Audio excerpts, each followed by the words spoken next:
सन्मान करता का? बिना हुंड्याचे लग्न करणार आहात का? मुलींना जन्म देणार आहात का?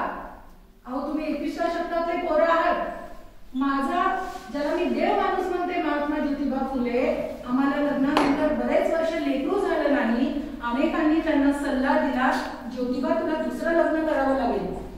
परंतु ज्योतिबा म्हणाले, नाही मला दुसरं लग्न करायचं नाही, मला मुलाची गरज नाही. माझा जोडीदार इतका सक्षम आहे की मला मुलासारखाच मी माझ्या जोडीदाराला मानतो. आणि आज 2 वर्ष झाले लग्न होऊन, आणि आई म्हणाली लग्न करतात घोड्यावर लगेच गुडघ्याला बाशिंग बांधून पोरं तयार असतात दुसरं लग्न करण्यासाठी. एवढे उतावीळ झालेला आहे आज समाज. परंतु माझ्या नवऱ्याने दुसरं लग्न केलं नाही. तेव्हा निक्षून त्यांनी समाजाला सांगितलं, दुसरं लग्न करायचं असेल तर सावित्रीचं करा, कारण तिला पण मुलं होऊ शकतं. प्रॉब्लेम माझ्यात आहे का तिच्यात आहे कोण जाणलाय. परंतु समाजाने